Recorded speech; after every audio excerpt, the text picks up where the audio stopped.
Alright, thank you for joining me again. I am finally back after several weeks, and I wanted to give you guys an update on the NS Detroit District for Trainz 2019. So here we go. What you just saw was the NS Boatyard. It was originally a car float loading yard. It basically supported a car float that would transfer rail cars across the Detroit River from Detroit to Windsor so that train cars could get into Canada and interchange with the CN and the CP. That is all since gone in the real life. It's all run through a tunnel now. Coming into the reserve yard, what you see in this scene right here is completely different now, and you will actually see the progress of that a little later on. We're coming into Delray.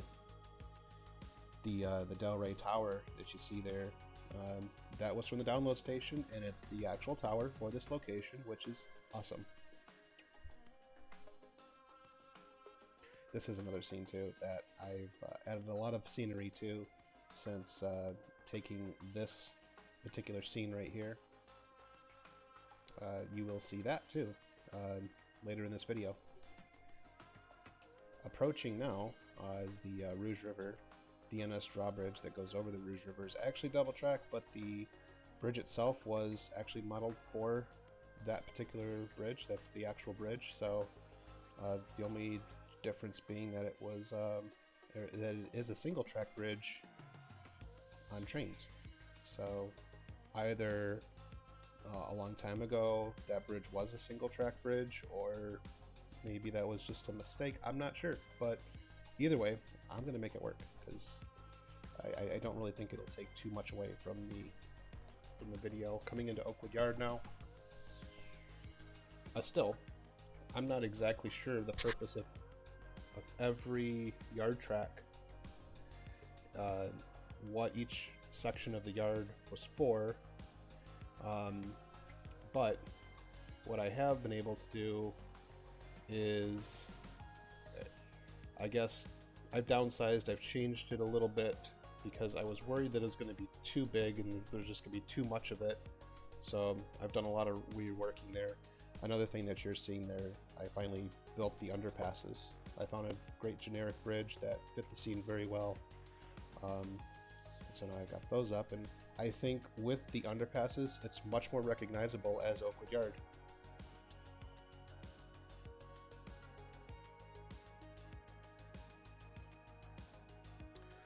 Now we're looking at Romulus, 19 miles outside of Detroit on the NS main, crossing the CSX main into Detroit. This would be a westbound train that you're seeing.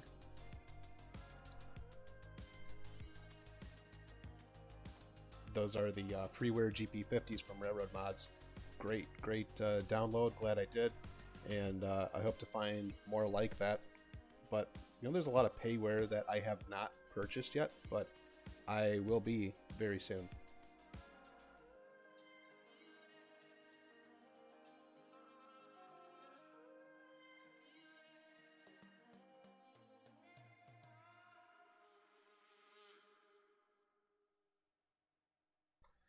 Just like any typical inefficient Class 1 railroad, I have trains just stopped on the main line. Hopefully I've done Hunter Harrison proud. In Milan, NS has a couple local jobs that are based here. They interchange with the Ann Arbor Railroad. There are a few industries in Milan as well, but the Ann Arbor interchange is the biggest source of traffic these days.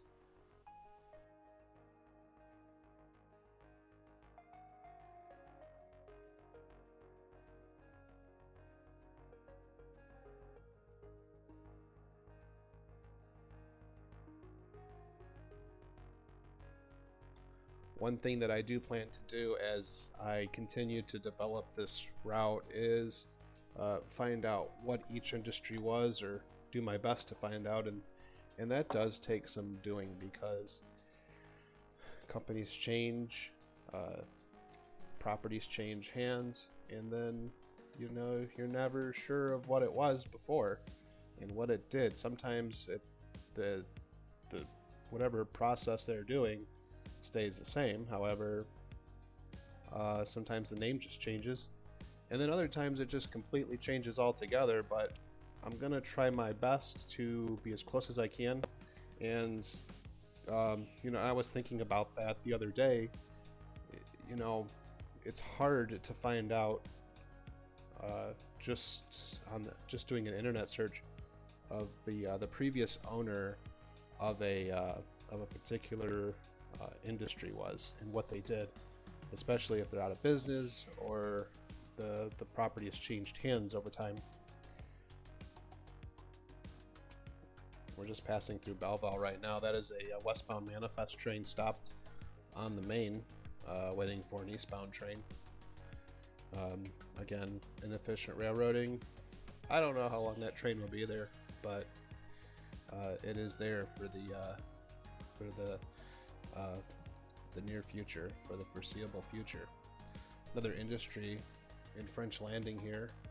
Another kind of a scenic area on the railroad. I know I'm kind of flying over it, and you're seeing a lot of roads that are crossing. That's also in the works to add some more crossings, get them programmed. TRC is much easier than ATLS was, but it is still a process of making sure that you address everything properly, and something that I've been learning. I think I do have one crossing here that's complete here in Romulus. So this is now our third passover through Romulus, so we're going to just go ahead and skip on to Detroit as I ramble on about nonsense. Another great scene. I find that changing the time of day in the surveyor options and having the shadows really does add to the effect. When you're building, you can kind of see how the shadows are, and it helps when you're laying splines, buildings, well, mostly splines, especially track splines. I'll show you that in a few minutes, where I started to do some super elevation. Again, that's what the yard will probably look like during a session. It holds up pretty well with all of the equipment there, and I hope that stays the case, because I don't want it to be too scenery heavy where the frame rates are sacrificed for scenery. And that's the tri-level dock, brand new cars, finished autos, getting ready to be loaded onto train cars to be shipped off to wherever. A very important industry for NS. Yeah, we're crossing that Rouge River one more time, going back into Detroit now.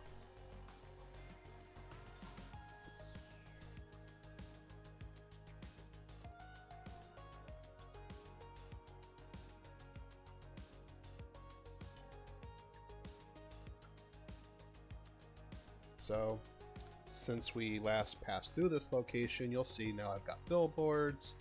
I've changed a little bit with the highways and the bridges. It's coming together pretty well. I think this is a great time to start showing you some of my build records. Of course, I've sped this up because if you watched me do this in real time, you probably wouldn't watch me anymore. And so I think the time lapse that'll definitely make it a little bit more interesting.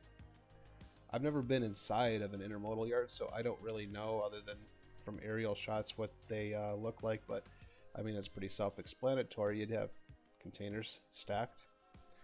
The reserve yard was NS's only intermodal facility pre-Conrail.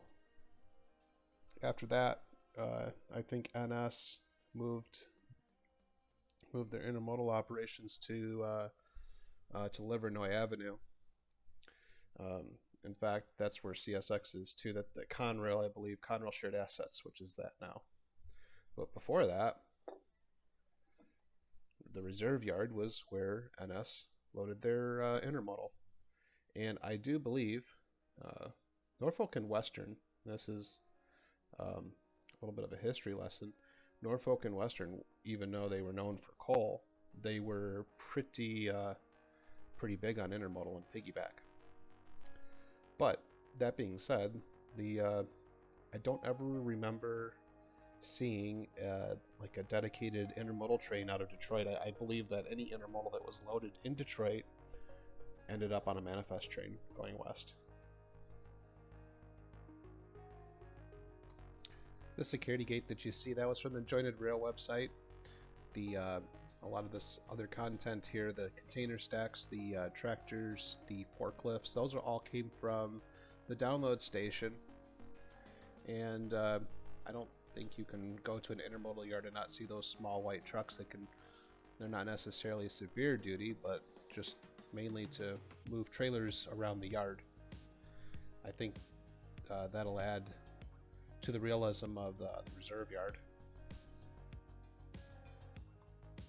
So I want to touch on this real quick because, and let me know in the comments, do you find yourself getting stuck when you're not sure of what type of asset that you want to use, what type of scenery model that you want to use, and so you don't build anything until, because you're looking for the right one, and it takes you a long time to find that right one, so you just don't build anything. And that's what I did for the first few weeks that I was doing this, because I wasn't sure what road I wanted to use. So Yarn, the roads built by Yarn are built into Trainz 2019. However, I found that these roads that were on the download station built by G. Fisher, and you can search them there. They're AASHTO is what I searched them under, and there's a few different types in the series. They look great. They're an older content, but I do like them. I think they still look great even for Trainz 2019.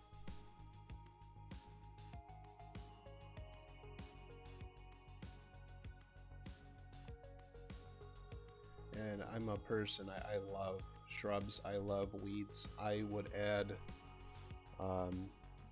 way more if I could get away with it, and without sacrificing frame rates. I do believe that this one particular type of asset, if you're not using it, you definitely should if you can, because it really adds to a scene. You can't go many places in the world without finding weeds and shrubs growing up in the on the ground.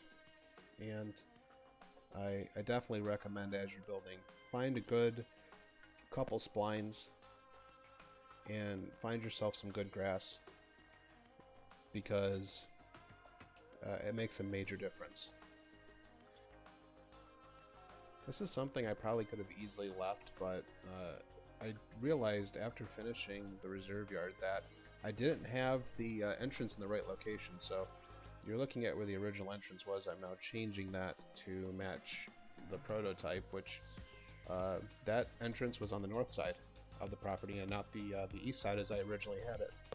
So this was a good opportunity, though, to show you the copy and paste tool. That is a great way to not only just move a scene from one place to another, but to duplicate, once you've laid down a few assets, to duplicate those and add a little depth to a certain scene.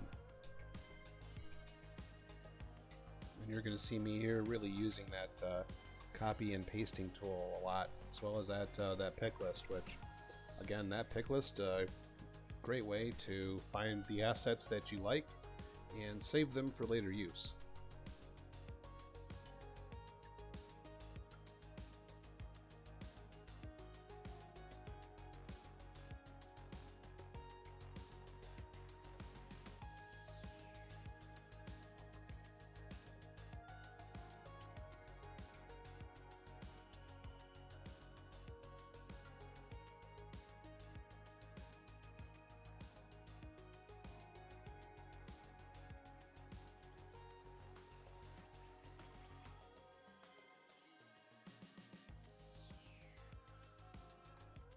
Another thing you'll see me do a lot is move from one scene to another, find an object that I like, and then come back and add it in to a new location.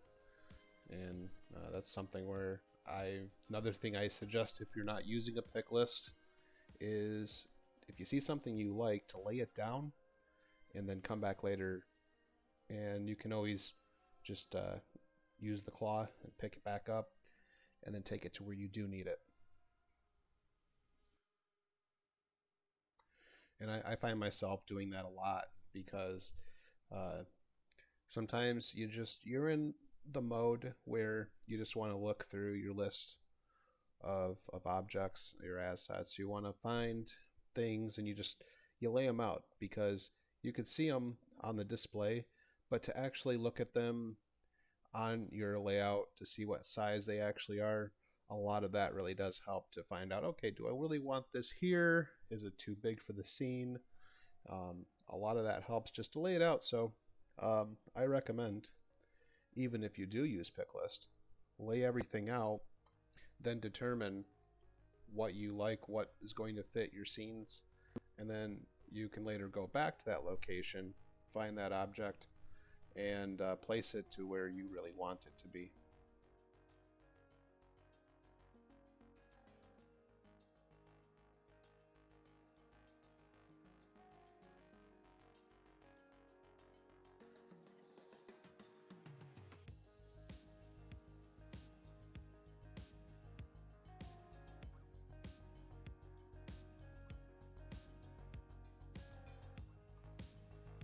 As promised, I said I would show you the other side, the west end of the Detroit district. This is it, Montpelier, Ohio. This is the western end of the Detroit district. It becomes the Huntington district at this point, going west towards Peru, Indiana. And what you're seeing here is essentially bare baseboard with grass texture that I've laid down, and I'm now going over it with the texture tool to brush on the ballast.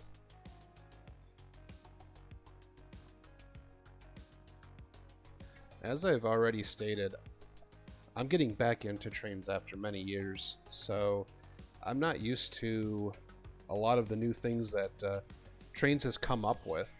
And with Trainz 2019, and I'm not sure, it could be the same way for Trainz A New Era as well, but the textures are now 3D. Well, some of the textures are 3D and seasonal. And this is new to me. I did not have this when I last left off with Trainz. So although I am really excited and happy to see that they're doing this, I'm not sure how it all works just yet. So I was reluctant to start building using that. And another problem that I was having is with the track that I'm using for this is that it was the 3D texture, for whatever reason, kind of clashes with the track, and you'll see square tiles in some spots that overlay the track, and it didn't look right. I didn't like it, so I just did away with the 3D ballast, and I've gone down to just a 2D ballast. One good thing that's come from working on a railroad is learning some of the details that you might not think about just in general, being a general railroad enthusiast. At a control point, anywhere that a train dispatcher can remotely control a switch or control the movement of trains with signals is going to have a few things, such as a switch heater if you're in a cold climate. And of course that switch heater is going to require a source of fuel like propane, so you need a propane tank, a relay box, which will essentially house all of the communication equipment between the dispatcher, the code line, the communications line, and the signals. If you are modeling a control point, then you would also want to have a power switch, which is essentially a switch with a motor attached to it, so that a person can operate it remotely without actually being at the location.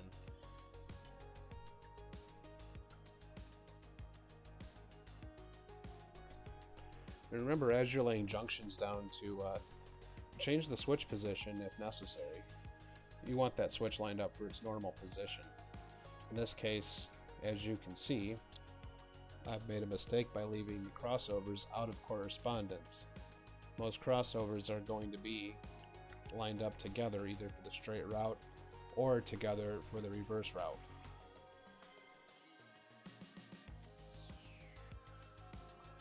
Another detail that you might not think about is track elevation. Even on relatively flat ground, the mainline tracks are usually raised above. They're elevated above for drainage. And you can do that in Trainz by changing the vertex height. In track surveyor mode, click on the advanced settings, and at the very bottom you will see the option for vertex height, and then adjust accordingly depending on where you're at. Every situation will be different, so I can't really tell you exactly what to use, but I used a 0.94 to get the results you're seeing here. And then after that, you're going to want to go back over it and smooth the spline height out. That is going to raise the ground underneath the spline to meet the spline, and then that'll give you that nice elevated track effect.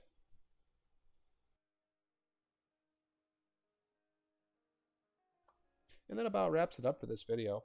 I appreciate you guys watching. I do plan to release videos on a more normal schedule. As of right now, I don't really know what that's going to be. So once I do find out, I will certainly let you guys know. And I'll leave you guys with one last run-by clip, and hopefully talk to you again very soon. Thank you.